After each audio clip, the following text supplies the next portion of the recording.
Hello प्यारे बच्चों, कैसे हैं आप। आशा करता हूं कि आप अपने परिवार के साथ सकुशल होंगे। तो देखिए बच्चों, अपने 2 चैप्टर कंप्लीट हो चुके हैं, बहुलक और ठोस अवस्था। कुछ कमेंट्स आए, उनके जवाब भी मैं दे चुका हूं। अभी वो फिर भी अगर किसी प्रकार की कोई दिक्कत या समस्या आपके रहती है उन चैप्टरों में, तो आप वो वापस पूछते रहिए, साथ साथ में अपन उनको भी क्लियर करते जाएंगे और अपन नया एक चैप्टर स्टार्ट कर लेंगे आज। तो मैं चाहता हूं कि अपन ऑर्गेनिक केमिस्ट्री में हैलोजन व्युत्पन्न ये चैप्टर में स्टार्ट करने वाला हूं। तो देखिए बच्चों, इस चैप्टर को अगर आपने अच्छे से तैयार कर लिया है तो आगामी यानी चैप्टर संख्या 11, 12, 13 वो कुछ हद तक इससे रिलेटेड हैं, जुड़े हुए हैं। अपने ऑर्गेनिक केमिस्ट्री में मेन ये 4 चैप्टर पर मानते हैं, 10, 11, 12 और 13, जिनमें काफ़ी ज़्यादा रिएक्शन वगैरह हैं जो कि मोस्टली बच्चों के लिए थोड़ी समस्याएं होती हैं। लेकिन अगर आप इन्हें बिल्कुल अच्छे से ध्यान से अगर इनको पढ़ोगे तो ये सबसे आसान भी हो जाएंगे आपके लिए। वो कैसे? क्योंकि मैं आपको इन रिएक्शनों को बिल्कुल डीपली, जहां से इनकी उत्पत्ति हुई है, जहां से अपन स्टार्ट मान सकते हैं, वो चीजें आपको क्लियर करवा दूंगा। और जैसे चैप्टर फिनिश होगा उसके बाद बिल्कुल लाइटली भी इन समीकरण को अपन कैसे तैयार कर सकते हैं वो चीजें भी मैं आपको बताऊंगा। लेकिन जरूरी बात यह है कि आपके सामने कौन सी प्रॉब्लम है, समस्या कहां पे आती है, वो चीजें आप लगातार कमेंट करके मेरे को बताते जाएंगे कि सर इस टॉपिक में मेरे यहां दिक्कत आई है, इस रिएक्शन के अंदर मेरे यहां दिक्कत आई है। वो चीजें आप साथ साथ में करते जाएंगे ताकि उनकी जो उनका निवारण है अपन उसी समय कर लें, तो आगामी चैप्टरों के अंदर या इसी चैप्टर के अंदर आगे ऐसी कोई समस्या अपने साथ न हो। ठीक है बच्चों, तो अपना 10वां चैप्टर है ऑर्गेनिक केमिस्ट्री में हैलोजन व्युत्पन्न। हैलोजन व्युत्पन्न।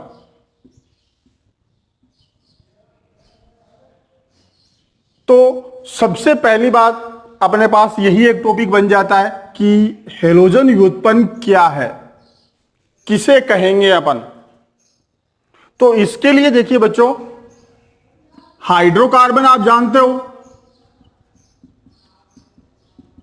कार्बन और हाइड्रोजन से मिलकर बने यौगिक क्या कहलाते हैं? हाइड्रोकार्बन। और हाइड्रोकार्बन की हाइड्रोजन यानी इसका हाइड्रोजन परमाणु जो है वो एक या अधिक संख्या में, उचित संख्या में हैलोजनों द्वारा, हैलोजन मतलब वर्ग 17 के एलिमेंट्स, जिनमें अपन फ्लोरीन, क्लोरीन, ब्रोमीन, आयोडीन और एस्टेटिन। लेकिन रेडियो एक्टिव गुण की वजह से एस्टेटिन का यूज अपन मोस्टली नहीं करते हैं, इसे अपन सामान्य एलिमेंट्स के अंदर इसे नहीं पढ़ते हैं।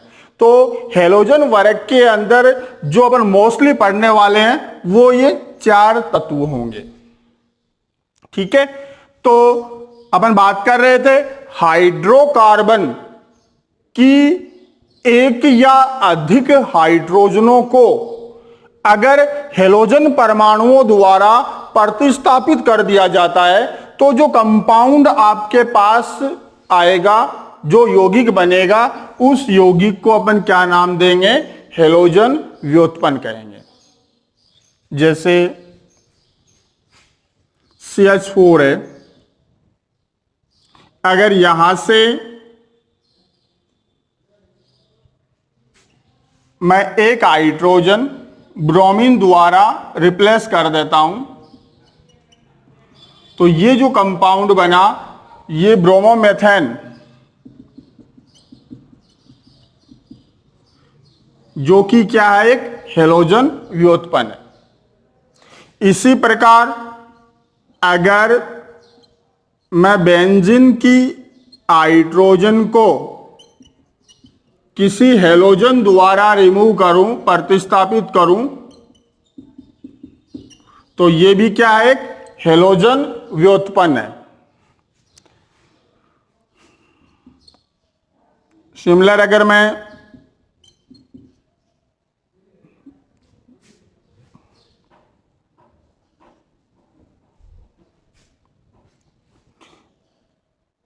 किसी डबल बॉन्ड कंपाउंड के साथ किसी हैलोजन को ऐड कर लेता हूं, यानी ये भी एक हैलोजन व्युत्पन्न है। ट्रिपल बॉन्ड वाले के साथ, किसी साइक्लो कंपाउंड के साथ, तो ये सारे जो कंपाउंड मेरे पास आ रहे हैं वो सब के सब क्या है, हैलोजन व्युत्पन्न। तो ये चीज तो आप समझ गए होंगे कि हैलोजन व्युत्पन्न के अंदर हाइड्रोकार्बन यानी कार्बन, हाइड्रोजन और हैलोजन 3 प्रकार के ये तत्व पाए जाएंगे। या ये कह सकते हो कि हाइड्रोकार्बन की हाइड्रोजन को हैलोजन द्वारा प्रतिस्थापित करने पर प्राप्त यौगिक क्या कहलाएगा, हैलोजन व्युत्पन्न। अब ये प्रतिस्थापित होने वाली हाइड्रोजन की संख्या एक भी हो सकती है और एक से ज्यादा भी हो सकती है। तो इसलिए देखिए अपनी जो डेफिनेशन है, परिभाषा जो है हैलोजन व्युत्पन्न की, वो क्या बन जाती है, हाइड्रोकार्बन की एक या अधिक हाइड्रोजनों को उचित संख्या या उचित हैलोजनों द्वारा प्रतिस्थापित करने पर प्राप्त यौगिक हैलोजन व्युत्पन्न कहलाता है। ठीक है, तो ये हो गई बच्चों आपकी हैलोजन व्युत्पन्न की परिभाषा कि हैलोजन व्युत्पन्न किसे कहते हैं, तो आप इजीली से बता सकते हो। एक दो फिर इसमें ये एग्जांपल डाल सकते हैं, जैसे ये हैलोजन व्युत्पन्न हो गया, ये हो गया, ये हो गया, ये जैसे करके ये एग्जाम्पल रख सकते हैं। तो पहली चीज अपना क्लियर हो गया आप सभी का कि हैलोजन व्युत्पन्न किसे कहते हैं। इसके बाद इस चैप्टर के अंदर अपन पढ़ने वाले हैं हैलोजन व्युत्पन्नों का वर्गीकरण।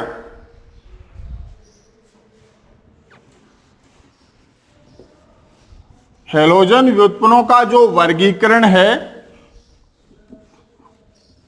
वो अपन यहां पढ़ेंगे।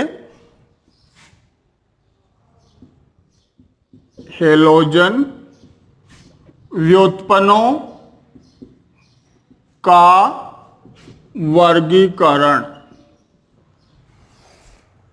तो देखिए वर्गीकरण की अगर अपन बात करें तो इसमें अलग अलग कई बेस यूज अपन करते हैं। तो हैलोजन व्युत्पन्नों का वर्गीकरण करने के लिए जो सबसे पहला बेस अपन यहां रखेंगे वो हैलोजनों की संख्या,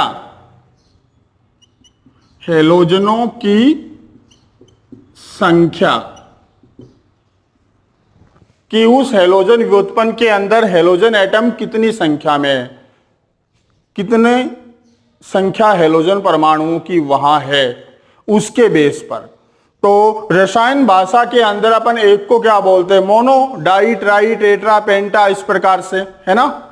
तो जिन कंपाउंड के अंदर हैलोजन की संख्या एक है उसे अपन क्या नाम देंगे, मोनो हैलोजन व्युत्पन्न।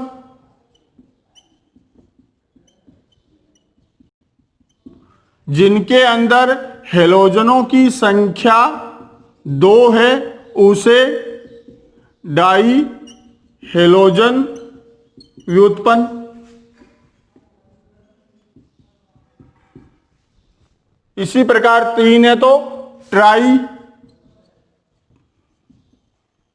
4 है तो टेट्रा, 5 है तो पेंटा, इस प्रकार से अधिक संख्या में। और जब संख्या फिक्स नहीं हो, अधिक संख्या में हो, तो उसके लिए अपन किस शब्द का यूज कर सकते हैं, पोली। हेलोजन व्युत्पन्न। तो देखिए बच्चों, इस बेस पर अपना वर्गीकरण क्या हो गया कि हेलोजन परमाणुओं की संख्या के आधार पर हेलोजन व्युत्पन्नों को मोनो, डाई, ट्राई फिर डैश करके पॉली हेलोजन व्युत्पन्नों में वर्गीकृत किया गया है। क्लियर? वापस सुन लीजिए। हेलोजनों की संख्या के आधार पर हेलोजन व्युत्पन्नों को मोनो, डाई, ट्राई और डैश करके पॉली हेलोजन व्युत्पन्नों में वर्गीकृत किया गया है। तो आप इजीली पहचान सकते हो कि ये कौन सा हेलोजन व्युत्पन्न है। अगर हेलोजन 4 संख्या में है, 4 एटम हेलोजन के हैं, तो अपन बता सकते हैं टेट्रा हेलोजन व्युत्पन्न है। 10 है तो डेका हेलोजन व्युत्पन्न है। 5 है तो पेंटा हेलोजन व्युत्पन्न है। इस प्रकार से ये इसका वर्गीकरण हो जाएगा। जैसे मैं आपसे पूछूं कि ये कौन सा हेलोजन व्युत्पन्न है, तो ट्राई हेलोजन व्युत्पन्न है। अब अपन यहां पढ़ेंगे मोनो हेलोजन व्युत्पन्न कि मोनो हेलोजन व्युत्पन्न किसे कहते हैं, डाई किसे कहते हैं, ट्राई किसे कहते हैं, टेट्रा किसे कहते हैं। इजीली आप इनकी परिभाषा बना सकते हो। तो मोनो हेलोजन व्युत्पन्नों के अंदर क्या हो रहा है कि एक हाइड्रोजन परमाणु जो है वो एक हेलोजन द्वारा प्रतिस्थापित हो रही है, और उसको अपन क्या नाम दे रहे हैं, मोनो हेलोजन व्युत्पन्न कह रहे हैं। तो जैसे अपना टॉपिक हो गया मोनो हेलोजन व्युत्पन्न इसी वर्गीकरण के अंदर। तो पहले तो अपन क्या कर लेंगे, इसकी परिभाषा बना लेंगे। मोनो हेलोजन व्युत्पन्न किसे कहते हैं, तो अपन बता देंगे कि हाइड्रोकार्बन की एक हाइड्रोजन को एक हेलोजन परमाणु द्वारा प्रतिस्थापित करने पर प्राप्त यौगिक क्या कहलाता है, मोनो हेलोजन व्युत्पन्न कहलाता है। जैसे CH3, CH2, Cl, क्लोरोएथेन क्या है, एक मोनो हेलोजन व्युत्पन्न है। क्लोरोबेंजीन क्या है, एक मोनो हेलोजन व्युत्पन्न है।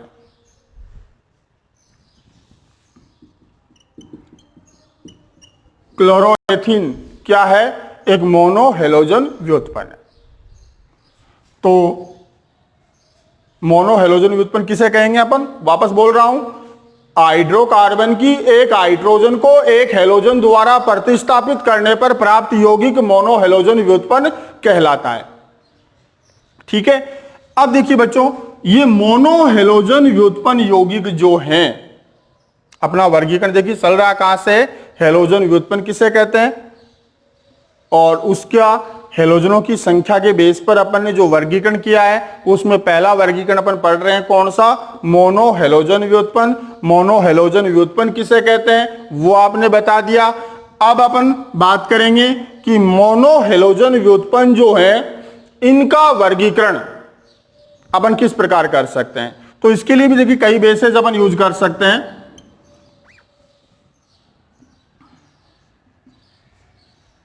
तो एक बेस अपन यहां रख लेते हैं कार्बन के संकरण के आधार पर।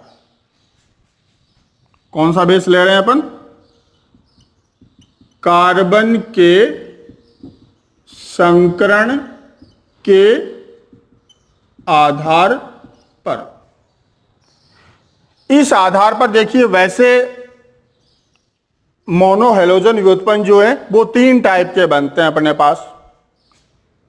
एक sp3CX आबंध वाले यौगिक,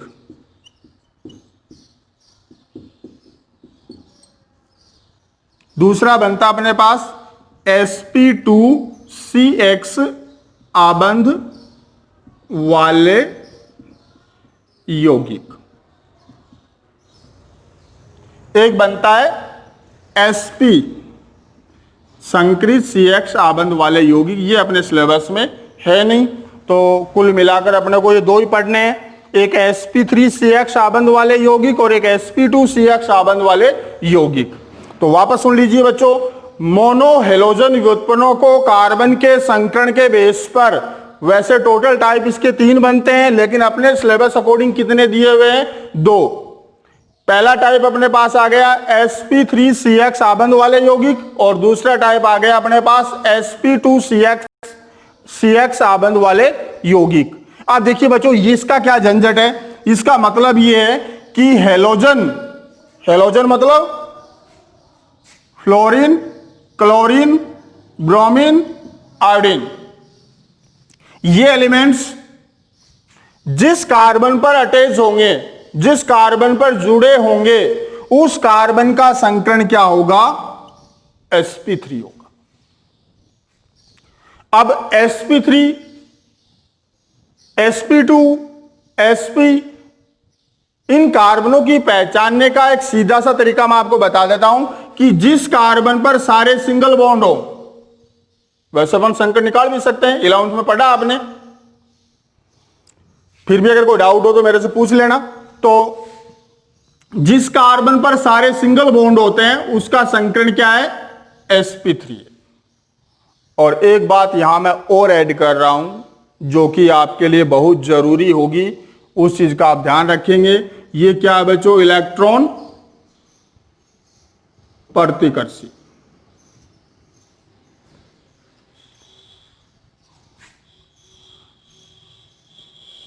जिस कार्बन पर डबल बॉन्ड है वो sp2 संकरित, और जिस पर ट्रिपल बॉन्ड है वो sp संकरित। ये दोनों के दोनों इलेक्ट्रॉन आकर्षी, इलेक्ट्रॉन खींचने की पावर इन दोनों का कंपेयर अगर अपन करें तो सबसे ज्यादा किसकी है? sp वाले की, सबसे कम इसकी। ये चीज आप ध्यान रखेंगे, ये अपने बहुत काम आएगी आगे जैसे अपन पढ़ेंगे रिएक्शनों के अंदर। तो इस चीज को आप नोट कर लीजिए, और ये हर एक बच्चे के दिमाग में रहनी चाहिए, क्योंकि कुछ चीजें ऐसी हैं कि इनके बगैर अपन रिएक्शनों के अंदर एंट्री नहीं कर पाएंगे। रिएक्शनों को अगर आप डीपली पढ़ना चाहते हो, हर एक चीज को अच्छे से समझना चाहते हो, तो ये कुछ चीजें और कुछ रिएजेंटों के प्रकार कैसे काम करते हैं वो अपन आगे पढ़ेंगे। तो उन 2-3 चीजों को आप ध्यान रखेंगे तो ये बिल्कुल सिंपल हो जाएंगे आपके लिए। हाँ, तो अपन बात कर रहे थे संकरण की पहचान कर लेंगे अपन। जिस कार्बन पर सारे सिंगल बॉन्ड है वो sp3 संकरित, जिस पर डबल बॉन्ड है वो sp2, और जिस पर ट्रिपल बॉन्ड है वो sp संकरित कार्बन। तो देखिए बच्चों, इसका मतलब ये हो गया कि यहां हेलोजन परमाणु जिस कार्बन पर अटैच होगा उस कार्बन पर सारे सिंगल बॉन्ड होंगे, मतलब उसका sp3 संकरण होगा। इन कंपाउंड में हेलोजन परमाणु जिस कार्बन पर जुड़ेगा उस कार्बन का संकरण क्या होगा? sp2 होगा, मतलब उस पर डबल बॉन्ड होगा। और इनके अंदर हेलोजन जिस कार्बन पर अटैच होगा उस पर sp संकरण होगा, यानी उस पर ट्रिपल बॉन्ड होगा। तो ये इस तरीके से आप इजीली उनको याद रख सकते हो। तो इसकी तो अपन बात नहीं करेंगे, इन 2 की अपन बात करेंगे यहां। तो एक बात क्लियर हो गई आपके कि यहां इन कंपाउंड के अंदर हेलोजन परमाणु जिस कार्बन पर अटैच होगा उस कार्बन का संकरण क्या होगा? sp3। तो बच्चों, इसकी क्या परिभाषा बन जाएगी? इन यौगिकों में हेलोजन परमाणु sp3 संकरित कार्बन से जुड़ा रहता है। ये चीज आप इसमें ऐड कर लोगे, यही चीज आप यहां लिख दोगे। इन यौगिकों में हेलोजन परमाणु sp2 संकरित कार्बन से जुड़ा रहता है। क्लियर? इनको अपन वापस 3 भागों में डिवाइड करते हैं। इनको अपन वापस 2 भागों में डिवाइड करते हैं। इसका पहला हो गया अपना जैसे हेलो एल्केन, या इसका सिंपल नाम है एल्किल हैलाइड। यहां अपने पास हो गया एलिलिक हैलाइड,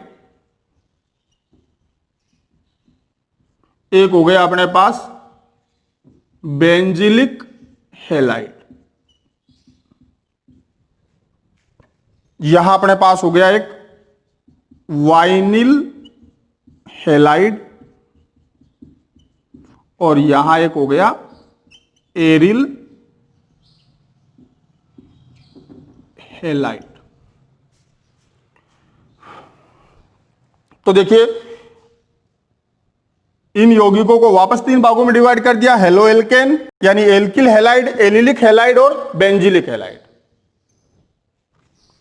यहां क्या है कि इन यौगिकों में हेलो एल्केन किसे कह रहे हैं अपन कि एल्केन हाइड्रोकार्बन जो होता है, जैसे CH4 हो गया, CH3 मतलब CnH2n+2 फॉर्मूले का जो पालन करता है वो हाइड्रोकार्बन कौन सा होगा आपका, एल्केन हाइड्रोकार्बन।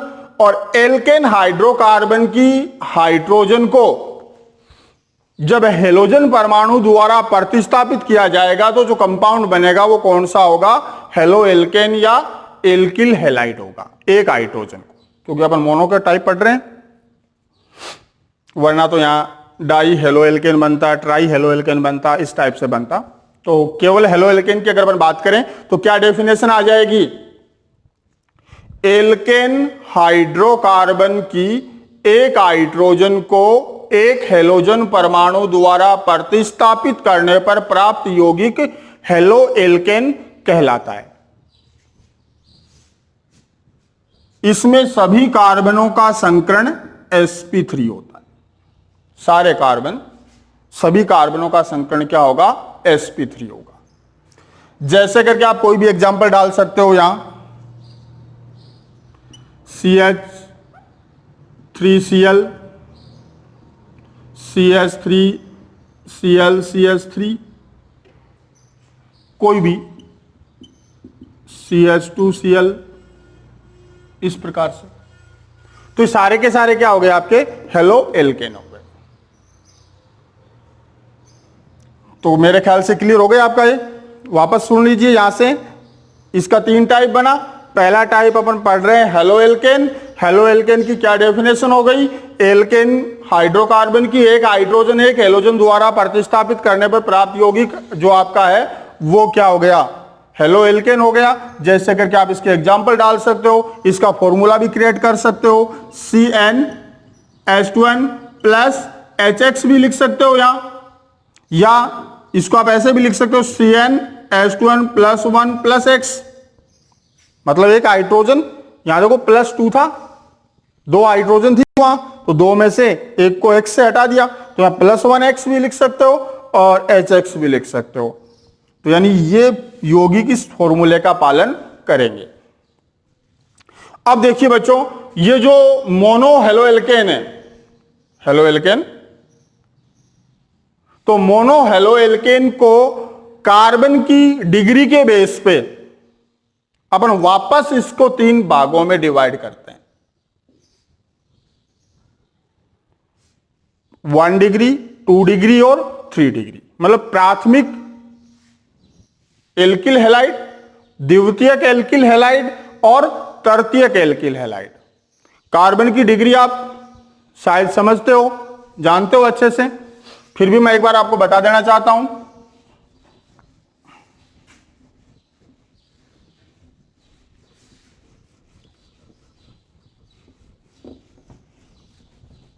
कि कार्बन की डिग्री अपन कैसे पहचान सकते हैं। यहां मैं कुछ लिख देता हूं, जैसे CH3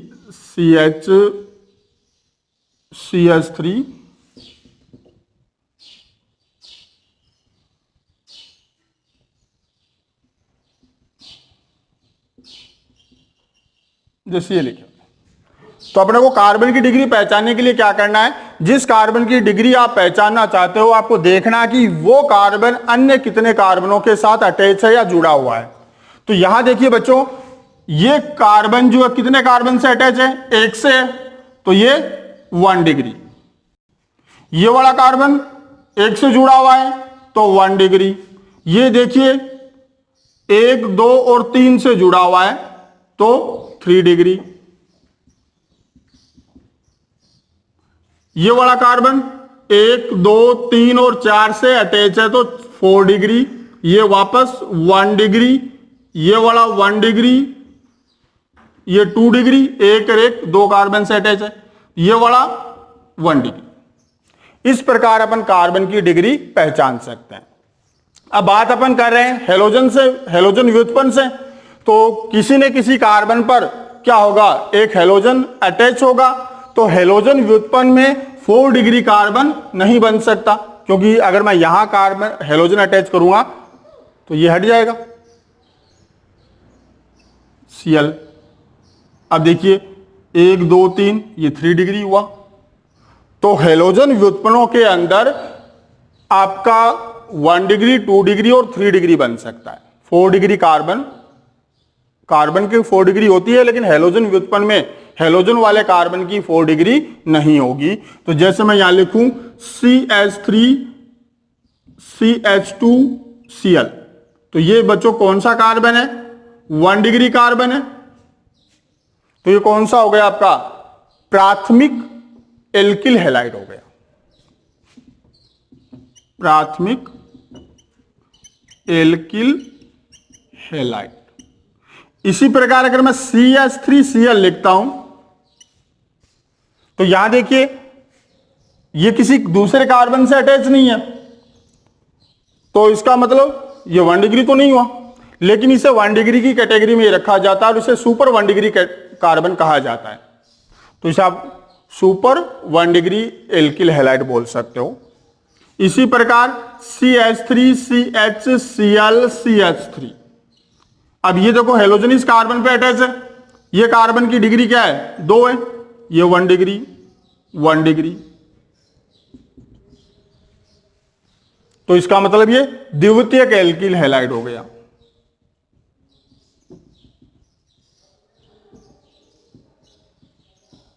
इसी प्रकार अगर मैं हेलोजन यहां ऐड कर देता हूं तो देखिए बच्चों आप डिग्री निकाल सकते हो। ये एक कार्बन से अटैच है तो 1 डिग्री, एक से अटैच है 1 डिग्री 1 डिग्री, ये 3 कार्बन से अटैच है तो 3 डिग्री। तो ये कौन सा हो गया आपका, तृतीयक एल्किल हैलाइड। तो इस प्रकार से आप हेलोजन जिस कार्बन पे जुड़ा हुआ है उसकी डिग्री के बेस पे, कि वो 1 डिग्री कार्बन पे जुड़ा है, 2 पे जुड़ा है या 3 पे जुड़ा है, उसके बेस पर अपन एल्किल हैलाइडों को वापस कितने भागों में डिवाइड कर सकते हैं। अगर इसको अपन ऐड करते हैं तो 4 भाग बन जाते हैं, वरना इसे इजीली अपन 3 भागों, क्योंकि इसको इसके अंदर भी शामिल कर लिया जाता है। तो अगर अपन इसको इसके अंदर शामिल रखते हैं तो 3 पार्ट बनते हैं, और इसको अगर सुपर 1 डिग्री एल्किल को अगर अपन अलग करना चाहें तो अपने पास ये 4 पार्ट आते हैं। ठीक है। अब देखिए यहां से आपसे क्वेश्चन पूछा जा सकता है कि आपको ये दे दिया गया हो और ये पूछ लिया जाए कि ये कौन सा एल्किल हैलाइड है, इसका नाम लिखो इस प्रकार से। तो नाम तो अपन IUPAC नाम पढ़ेंगे, उस समय बात करेंगे। तो ये कौन सा एल्किल हैलाइड हो गया, द्वितीयक एल्किल हैलाइड हो गया। अब यहां ये भी पूछ सकता है कि इसमें नॉर्मली यहां तो नहीं आते हैं, लेकिन कंपटीशनों के हिसाब से अगर क्वेश्चन पूछा जा सकता है कि इसमें 1 डिग्री कार्बन कितने या 2 डिग्री कार्बन कितने, तो इस कंपाउंड के अंदर 2 डिग्री कार्बन कितना हुआ, एक हुआ। 1 डिग्री कार्बन जो है, एक ये वाला और एक ये वाला, दोनों कार्बन सिमिलर है। तो वैसे टोटल 1 डिग्री कार्बन जो है वो 2, और 1 डिग्री कार्बन के टाइप की अगर अपन बात करें तो कितना, एक टाइप, यानी एक प्रकार के 2 1 डिग्री कार्बन इसमें। अगर अपन डीपली जाएं तो ये पूछा जा सकता है कि इस कंपाउंड में 2 डिग्री कार्बन कितने हैं, तो आपका जवाब कितना होगा, एक। आपसे कहा जाए 1 डिग्री कार्बन कितने हैं, तो 2 है। इसी को अगर वो ऐसा भी पूछ सकता है कि इस कंपाउंड के अंदर 1 डिग्री कार्बन कितने प्रकार के हैं, तो 1 डिग्री कार्बन यहां कितने प्रकार के हुए, दोनों सिमिलर हैं, सेम है।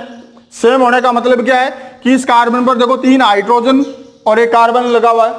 इस कार्बन पर, इस कार्बन को भी कंपेयर करना होगा आपको। इस कार्बन पर क्या लगा हुआ है, एक H और एक Cl। इसी प्रकार यहां देखिए इस कार्बन पर भी 3 हाइड्रोजन और ये जिस कार्बन से जुड़ा हुआ है वो कार्बन भी इसमें दोनों के लिए क्या है, सेम है।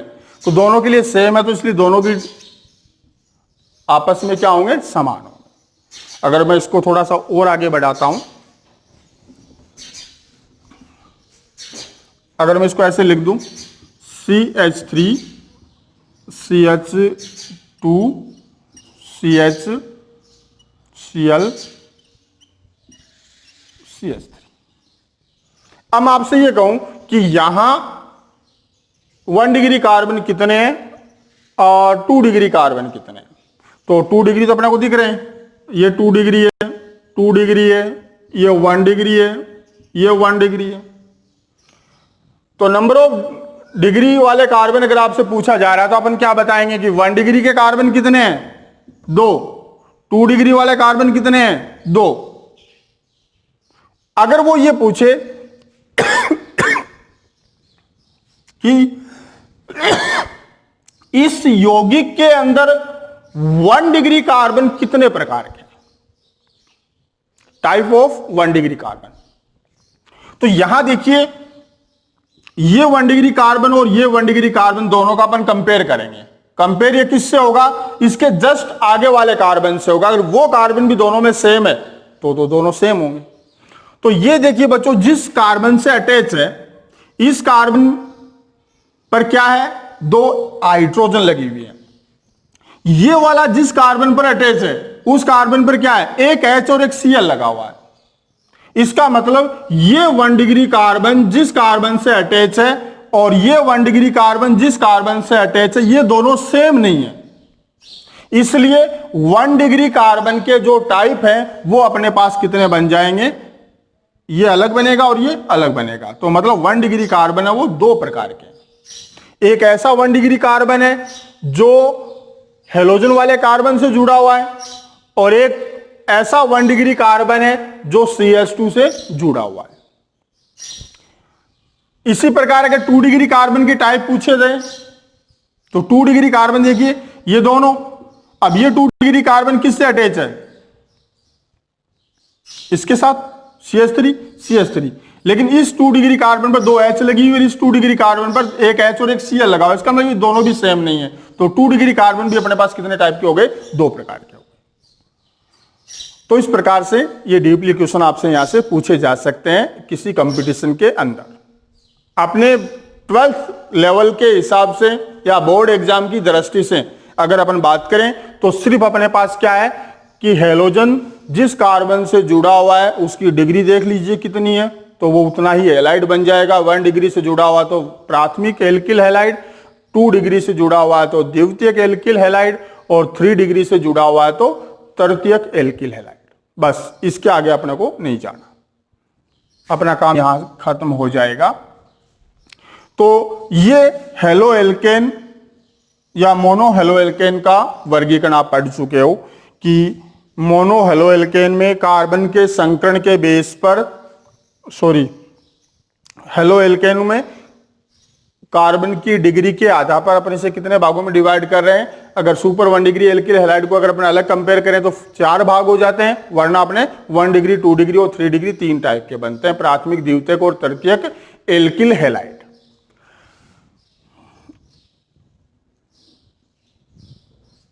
अब इसके बाद के जो अपन वर्गीकरण है ये अगली क्लास में पढ़ेंगे, और इनको फिर वापस मैं समरी टाइप बनाऊंगा आपके लिए। तो फिलहाल बच्चों आप इन चीजों का थोड़ा सा गौर करना, ध्यान देना, इनको अच्छे से तैयार कर लेना।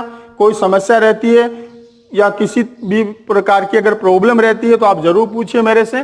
तो देखिए अभी तक अपने पास बना है कि हेलोजन व्युत्पन्न किसे कहते हैं, परिभाषा बना देनी, 2-3 एग्जाम्पल रख लेना है। फिर अपने पास आता है कि हेलोजन व्युत्पन्नों में कार्बन की संख्या, हेलोजन की संख्या के बेस पर उनका वर्गीकरण है, mono, di, tri, dash, poly. फिर मोनो हेलोजन व्युत्पन्न किसे कहते हैं, ये परिभाषा बनी है, तो वो भी आप बना सकते हो आराम से। मोनो हेलोजन व्युत्पन्नों को अपन वापस कार्बन के संकरण के बेस पर कितने भागों में डिवाइड करते हैं। वैसे 3 पार्ट बनते हैं अपने पास, लेकिन अपने सिलेबस अकॉर्डिंग अपन 2 ही पढ़ने वाले हैं। पहला पार्ट अपन ने पढ़ा sp3cx वाले। sp3cx वाले यौगिक किसे कहते हैं वो आप बता दोगे इजीली। नहीं पता चलता तो आप मेरे को कमेंट करके जरूर बताना। और ये अगर आपका कंप्लीट हो जाता है तो फिर इसको अपन वापस कितने भागों में डिवाइड कर रहे हैं, 3 पार्टों में, जिसमें आपका एक पार्ट ये कंप्लीट हुआ है। ये 2 पार्ट अपन नेक्स्ट क्लास में पढ़ेंगे। तो बच्चों अच्छे से तैयार करना।